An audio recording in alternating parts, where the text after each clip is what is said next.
Today we discuss all things Intellect build. Now we've got a lot of info to cover and no time to waste, so let's get to it. One of the best things about 7 Days to Die is just how customizable the game actually is. In previous updates, you were pretty much locked into one or two basic playstyles. But in Alpha 19, you can be successful with pretty much any playstyle. So today we're going to take a look at another character build for 7 Days to Die Alpha 19. Specifically, the Intellect build. I'm going to show you which attributes and perks to focus on, the equipment you need to find, and which skill books would be most beneficial for this character build. So first, let's take a look at the attributes and perks that you should focus on. The Intellect build is rather unique. While other character builds focus on weapons that you actually wield yourself, the Intellect build is built around automated weaponry. I'm speaking, of course, about the robotic weapons, as well as the trap system in 7 Days to Die. So let's take a look at some of these attributes and perks. Of course, the primary attribute for an Intellect build is going to be Intellect. The actual attribute itself increases your headshot damage and your chance to dismember with stun batons and robotic turrets. At level 10, you'll be dealing 300% more headshot damage and have a 50% chance to dismember with stun batons and robotic turrets. Now let's take a look at your primary weapon. And as I said, this is very unique because your primary weapon is not actually going to be wielded by you. Your primary weapon is going to be your turrets. So we need to take a look at the Robotics Inventor tree. Each level of the Robotics Inventor perk will increase the amount of damage your turrets do, increase their fire rate, and increase their magazine size. This perk also allows you to increase the active range for your robots. That is the distance that you personally can be away from your robots and still have them function. If you get too far away from your turrets, they will no longer work. You have to stay within a certain range. Every time you put a point into Robotics Inventor, that range increases, meaning you can get further away from your turrets and still have them function. At level 4, your turrets will deal 40% more damage and have a 120% faster fire rate. And once you get this up to level 5, you'll also have a reload speed of plus 20% and be able to load an extra 50 rounds. Your robotic range will also increase to 18 meters, plus you get the added bonus of being able to have 2 deployed robots active at the same time. Until you max this out to level 5, you can only have 1 active robot going at any one time. But once you get up to level 5, that bumps up to 2, so you can have double the turrets doing double the damage, absolutely shredding those zombie jerks. Now, a couple of things I need to mention, a couple things to keep in mind. Robotics Inventor level 1, you cannot open this up until Intellect level 3, which means you do have to put quite a few points into Intellect before you can get going with the Robotics Inventor tree. Also, your robotic turret is not a very common item to find in the world. You actually have to have a pretty decent game stage in order for them to actually spawn into loot. So keep that in mind when you are going with an Intellect build. Relying on your robotic turrets probably is not the wisest plan of action until you get to about the midpoint of the game. Once you get to the midpoint of the game, then you'll be able to find good robotic turrets. You'll have points available to open up the Robotics Inventor tree, and at that point, it becomes a viable build. This build is not very viable early game. I'm going to go over what you should do early game in order to get yourself to the mid game and late game stages where this build is actually viable. The next perk we want to look at is the Electrocutioner. This governs the stun baton. The stun baton is going to be your secondary weapon, so you'll definitely want to pump some points into Electrocutioner. Each level of the Electrocutioner allows your stun baton to deal more damage and stun victims for longer. Get this bad boy up to level 5 and you'll deal 50% more damage and stun victims 100% longer. The next perk we want to take a look at is Advanced Engineering. Now, the reason you want Advanced Engineering is so you have access to the traps, and you also will start gaining experience from any trap kills. Traps are primarily going to be used during Horde Night. I would not recommend using your robotic turrets on Horde Night, especially once you start getting demos. Once you start getting demos, those robotic turrets have like button-seeking ammo, and they will hit that button almost every single time. I much prefer a Horde base that relies on traps, because you can use electric fences, dart traps, blade traps, that kind of thing. Items that do not set off the demos, and that way you don't even have to worry about it. Just let them go do their thing. You sit back, take pot shots, and you're good to go. So definitely throw some points into advanced engineering and focus on a trap style Horde base with an intellect build. But once you get advanced engineering up to level 5, you will gain 50% experience from electrical trap kills, and all of your forge recipes and electrical devices will cost less resources. Now let's take a look at the secondary attribute for this build, and that is going to be agility. Now, in the beginning of the game, agility is actually going to be your primary attribute. That is because you need the Gunslinger perk. You need something to get you through the lower stages of the game. I would recommend a pistol in the beginning, because that's probably going to be the first gun that you can find. But whatever weapon you want to choose early game is fine. You are just going to have to focus a little bit on your secondary attribute before your primary attribute, just because the robotic turret does not unlock until later stages of the game. So for this build, we are actually going to go Gunslinger. More specifically, I'm going to use the Desert Vulture as my oh crap gun. When I start getting overwhelmed and that kind of thing, I can pull out the Desert Vulture and deal with any mobs of zombie jerks that might be trying to punch me in the face. So you do want to put points into Gunslinger. Every point of Gunslinger increases the damage it does, the fire rate, and the reload speed. Plus, once you get to level 3, you start unlocking the critical damage bonus, and at level 5, that critical damage means that every 3 successive hits, your last shot does double damage. The next perk we want to take a look at is Flurry of Blows. This is going to go hand in hand with your stun baton. It's going to make your stun baton much more effective. Each level of Flurry of Blows increases the one-handed melee attack speed for your weapon. Get this all the way up to level 3, and attack speeds are increased by 25%, plus you get the added bonus of each kill recharging your stamina by 30 points. And now let's take a look at our tertiary attribute. That is going to be strength. Now, strength you could possibly skip if you wanted to. The only thing that you're really concerned about with strength is going to be Sexual Tyrannosaurus. Sexual Tyrannosaurus reduces melee and tool stamina usage. This is excellent for your stun baton. It's also excellent for mining resources. Your robotic turret is going to spit through a lot of ammo, meaning you are going to need a lot of iron in order to make robotic turret ammo. Plus, once you get this bad boy maxed out, you also gain the additional 30 stamina with killing blows.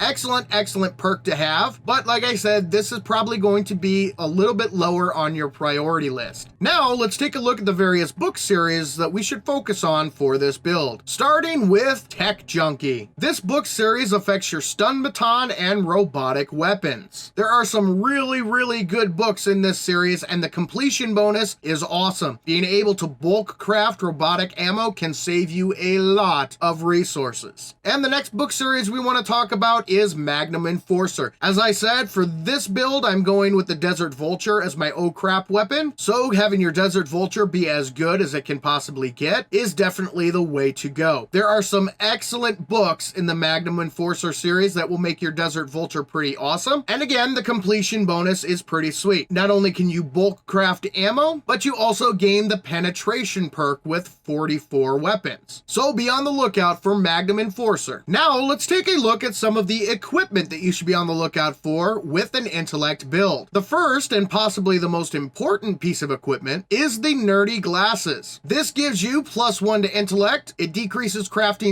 time by 10%, and also gives you an XP gain of +10%. Next up is the cigar. This gives you +1 to strength and +10% to bartering. I recommend a cigar with almost any build. I do not see the downside of having a cigar. Having +1 to strength, no matter your build, is a good thing. Plus that 10% to bartering, very useful. It's one of the only things that can go in the face slot, so why not? I say throw it in there no matter what, but since strength is our tertiary attribute, it is especially important for an intellect build. Now let's take a look at our armor set. We are going with heavy armor for this build. We don't need to be sneaky. The point of this build is to make as much noise, get the get zombie jerks' attention and let the turrets take care of them. We're not trying to sneak through the POI. We want as much protection as possible, so definitely go with heavy armor. And now let's take a look at the weapons that we need to focus on. First up is the stun baton. This is probably the first weapon in this build that you're going to come across. While personally the stun baton is not one of my favorite weapons, I don't think it's balanced very well. It can be a very fun and effective weapon if used properly. The stun baton repulsor mod has been fixed, so now it does actually send the zombies flying, which is cool. But generally speaking, you're only going to be using the stun baton to take on single zombies. You're going to let your turrets do most of the work. So this is just to wake them up or take out one or two here and there if need be, but generally speaking, you are going to let your turrets handle the load. Speaking of turrets, I have two quality 6 robotic turrets ready to go, all loaded up. I've got the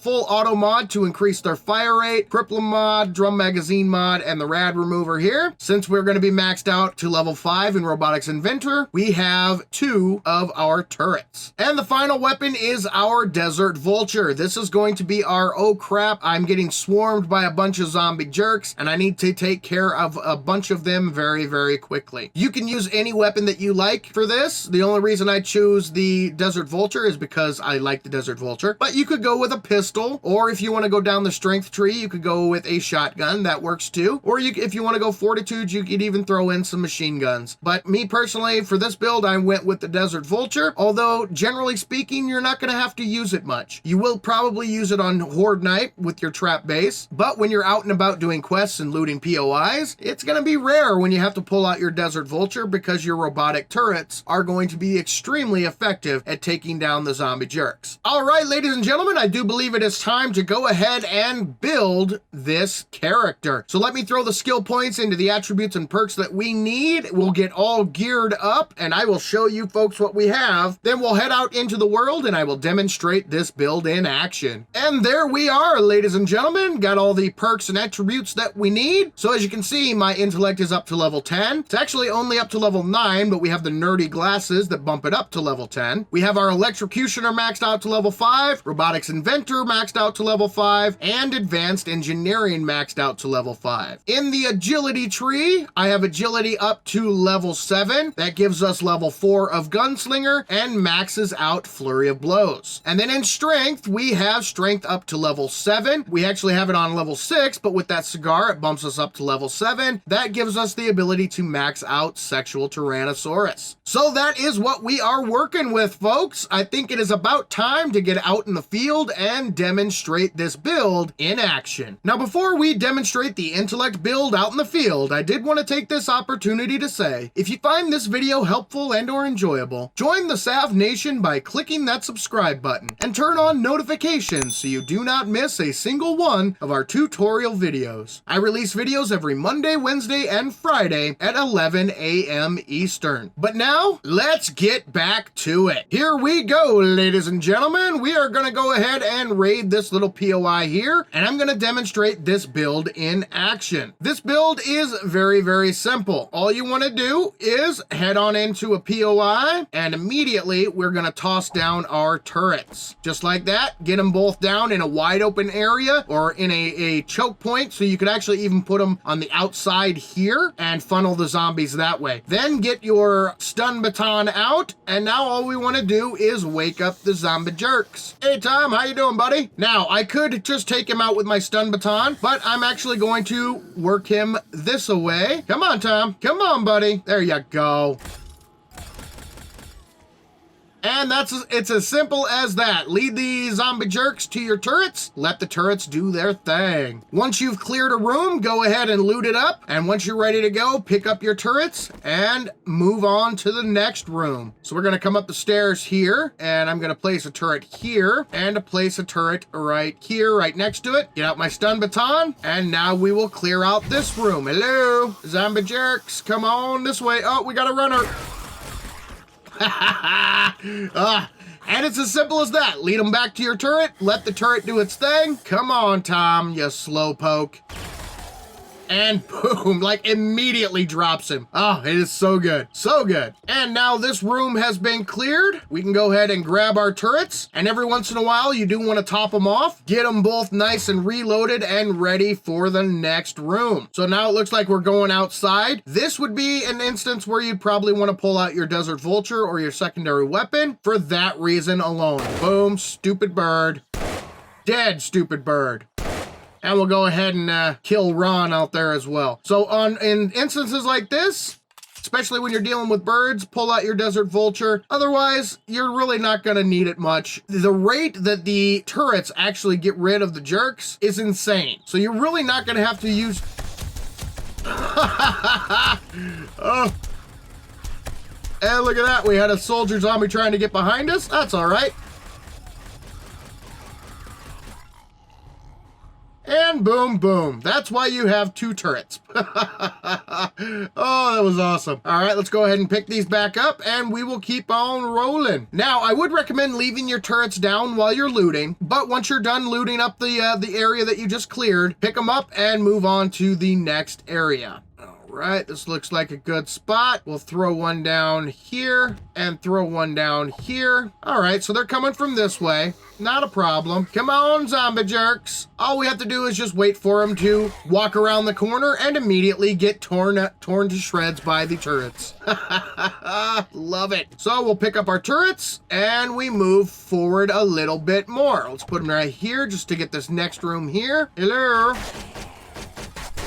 Ah, something hit me. Where'd he go? Oh, I didn't even see her.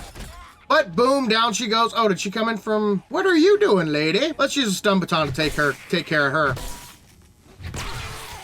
And she did. I didn't even see Big Mama. I don't know where she came from, but no biggie. We've got our heavy armor on, so we barely took any damage whatsoever. And that room is clear, so we can pick up our turrets and keep on moving. Looks like we're gonna be going up. Let's get our turrets back down, and we will clear out this little area here.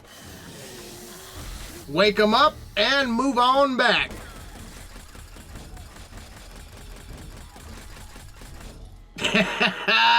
Oh, man.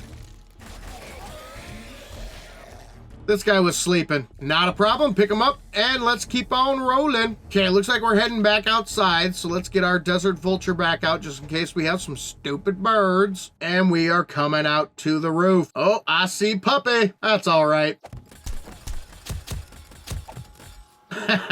Dead Puppy. All right, they're taken care of. Let's wake up everybody we can. Oh, yeah, turret took out the bird. And we'll just sit back here and we'll let them come to us. Hey, buddy, this away. And boom, just like that, they are down. So now we can go over and get the good stuff. There's all the main loot right there. POI completely cleared and we barely had to lift a finger. We let our robotic turrets do all of the work. So that's the idea, folks. Just put your turrets down, lead the zombies back into a trap with your turrets, let the turrets do the work, and you are all good to go. It is possible to make a very effective combat character using primarily the intellect tree. By relying on your turrets, you can pretty much clear out any POI and barely have to lift a finger. Now, I did want to reiterate that early game, it is going to be hard to find the robotic turrets, so you are going to need to choose something else to get you to the midpoint and late game stages of 7 Days to Die. But once you do reach the midpoint and late game stages, the intellect build can be extremely effective. Now, the build that I showed you today can be completed at level 49, and as I said earlier, the intellect tree does give you the ability to create a very effective combat character. I hope you folks have found this video helpful and or enjoyable. If you did and you'd like to see more, I've created a very special playlist of character build tutorials that you can access by clicking the box in the top right corner of the screen. But for now, this is Saven saying thank you, ladies and gentlemen, for joining me in Saven's World. And remember, the average gamer is always king of the hill on the bell curve.